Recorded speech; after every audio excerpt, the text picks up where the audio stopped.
Minister for Law and Justice, Brother Justice Uday Umesh Lalit, Judge, Supreme Court of India, Executive Chairman NALSA, Brother and Sister Judges of the Supreme Court, Brother Justice S.S. Shinde, Chief Justice of High Court of Rajasthan, Patron-in-Chief of Rajasthan State Legal Service Authorities, Honorable Chief Justice of High Courts, Sri S.P. Singh Baghel, Honorable State Minister for Law, Brother Justice Narendra Mohan Srivastava, Judge, High Court of Rajasthan, Executive Chairman, Rajasthan State Legal Service Authority, Brother and Sister Judges of High Court of Rajasthan and other High Courts, Srimati Usha Sharma, Chief Secretary and other officials, members of NALSA, Member Secretary, National Legal Service Authority, Mr. Jagan, law officers, judicial officers, Registrar General and other registrars of the High Court of Rajasthan,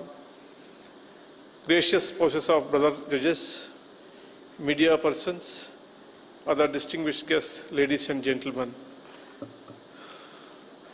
I welcome all of you to this 18th All India Legal Service Meet.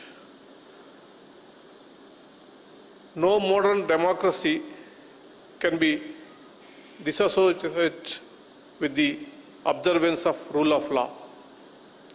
The question is, can rule of law persist without the idea of equality? The idea of modern India was built around the promise of providing justice, social, economic, and political.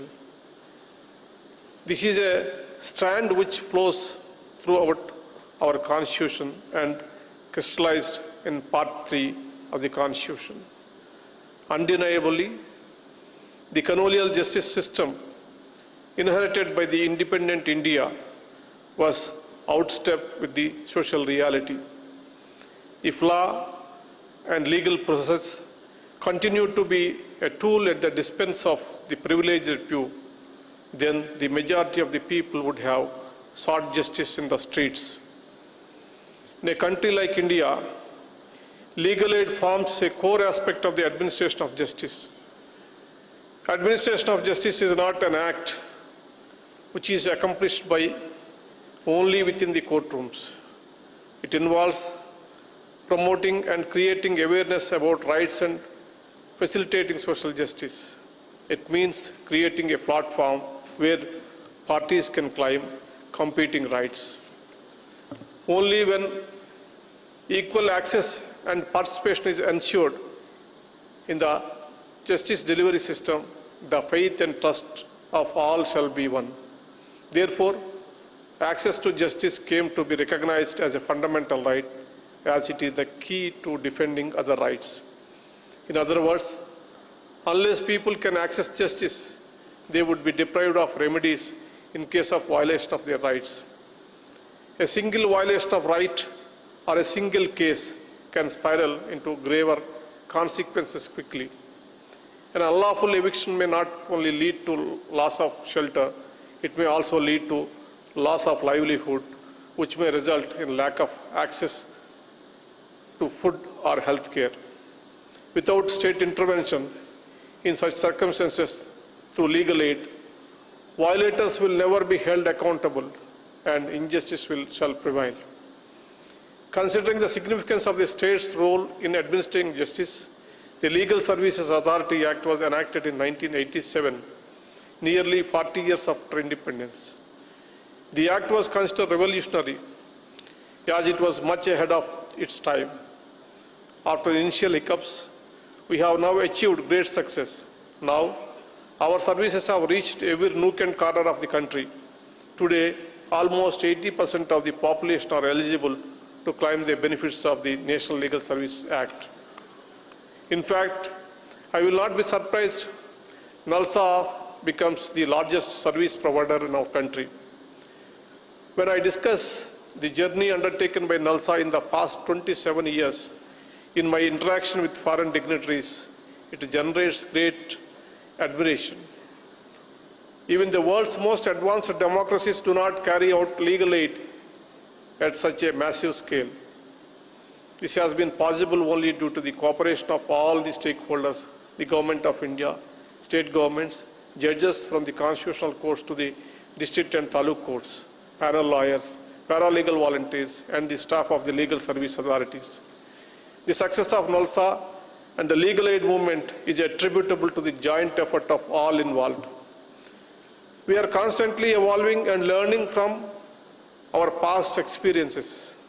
We are attempting to streamline our services and adopting modern tools and technology while maintaining our original goal and belief. In pursuance of the aforesaid goals, today we have released 4 schemes. Although NALSA was already undertaking activities in these fields, this will ensure much needed upgradation which will advance the cause of accessibility. Today, I am glad that 2 different initiatives for the benefit of the prisoners have been launched.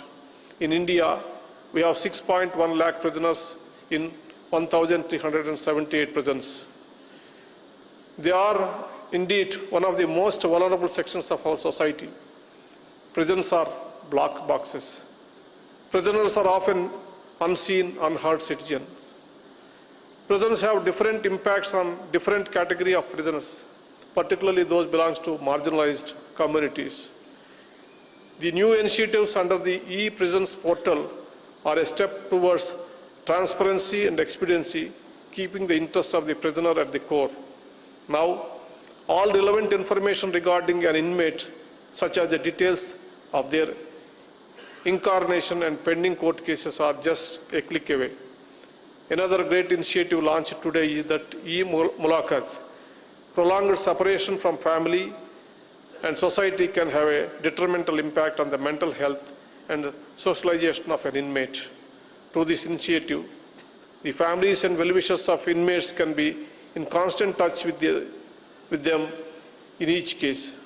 The e-parole application is another great initiative through which inmates can have continuity of social existence and interaction. A grave issue affecting our criminal justice system is the high population of under trials in our prisons. Out of 6.10 lakhs prisoners in India, around 80% are under trial prisoners. Efforts like the release UTRC at 75 brings back the spotlight on the necessity of continuously reviewing the existing under trials for their faster release. However, our goal should not be limited to enabling merely early release of under trial prisoners. Rather, we should question the procedures which leads to such prolonged incarnation in huge numbers without trial. Today, we have launched another new legal aid access management portal and mobile app. This would be of great assistance to the legal aid beneficiaries, as they will be sharing a common platform with the legal aid lawyer. This app will not only increase the efficiency of the case management, but will also lead the accountability and transparency to the handling of the case. The NALSA online mediation portal for commercial mediation is the first online dispute resolution platform in the government sector. We know that the government is the biggest litigator in the country. Now, through the NALSA online mediation portal, various disputes can be resolved through the ODR is in an inexpensive and time-bound manner. Over here, I would like to also commend the Supreme Court Legal Service Committee, which is also doing a stellar job in making its services available at the grassroots level by adopting modern technology. We must also appreciate the initiative taken by Justice Kanvilkar to modernize the existing services by utilizing new technology. The new litigant-centric approach of the Supreme Court Legal Service Authority will further enhance the cause of accessibility. Today, in addition to taking stock of the progress made in the past 3 years, we will also take the discussion of 7 different agenda items. The selection of the agenda items indicates the multidimensional approach of NALSA. I hope the deliberations that take place here will have far-reaching impacts on the lives of millions. But much needed to be done. The challenges are huge. In our criminal justice system, the process is the punishment. From hasty indiscriminate arrests to difficulty in obtaining bail, The process leading to the prolonged incarnation of 100 trials needs urgent attention. We need to a holistic plan of action to increase the efficiency of the administration of criminal justice. Training and sensitization of the police and modernization of the present system is one facet of improving the administration of criminal justice. NALSA and legal service authorities need to focus on the above issues to determine how best they can help.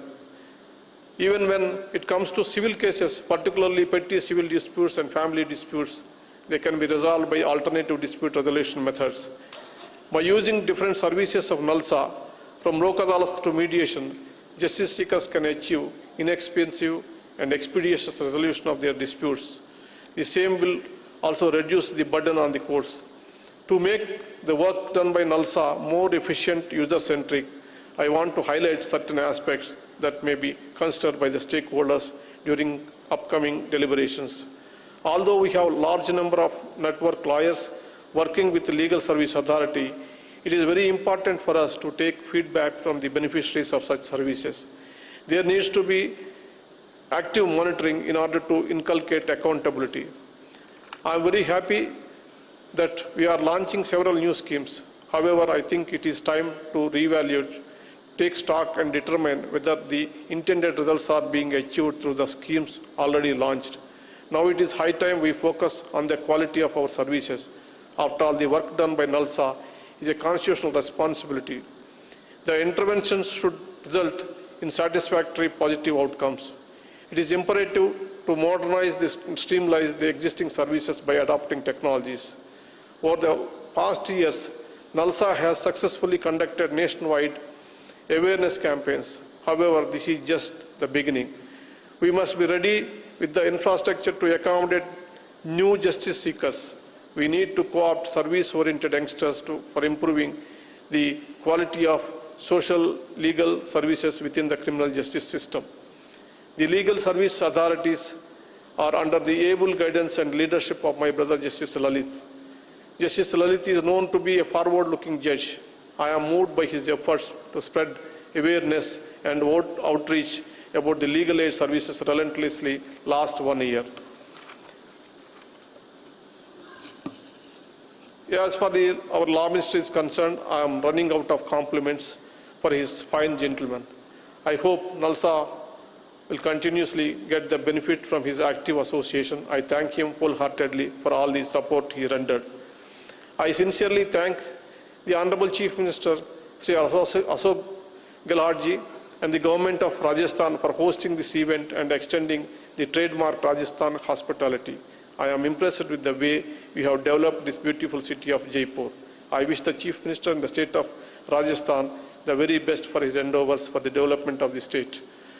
I take the opportunity to appreciate the efforts put in by various stakeholders, the legal service authorities, the panel lawyers, mediators, and paralegal volunteers for showing immense flexibility and determination for the cause of justice.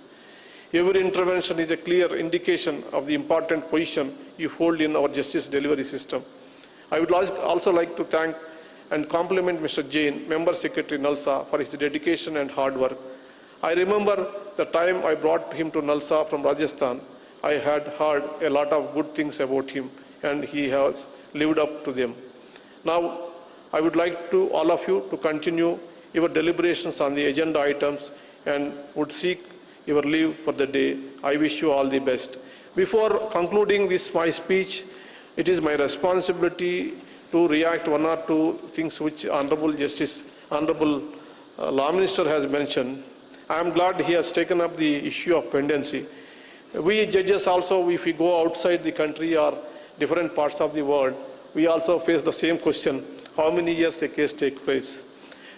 You all know the reasons of the pendency. I need not elaborate. Already I indicated this in the last Chief Justice, Chief Minister's conference. You all know this main important reason is not filling of the vacancies, judicial vacancies, improving the judicial infrastructure. I will tell you the success story of NALSA. Now there are 5 crore cases pending in this NALSA this year. Lok Adalat, through Lok Adalat, pre-litigation cases, around 2 crores we have settled, thanks to Justice Lalit's efforts. And also pending cases, 1 crore cases we have settled last year. It's a great achievement.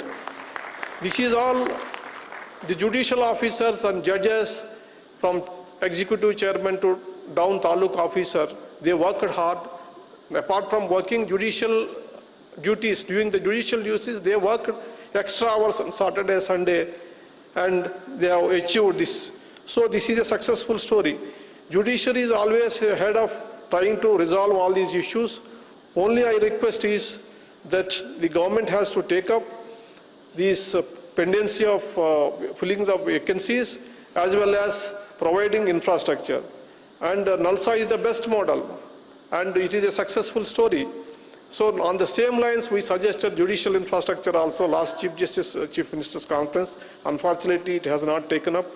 But however, I hope and trust again that issue will be revisited. And I thank Brother Justice Lalit for organizing this wonderful meet and encouraging all of us and to serve the people of the country and providing the legal aid. Ultimately, I will end my speech with Mahatma Gandhi's quote. I quote, "My notion of democracy is that under it, the weakest should have the same opportunity as the strongest," unquote. Thank you very much for giving this opportunity.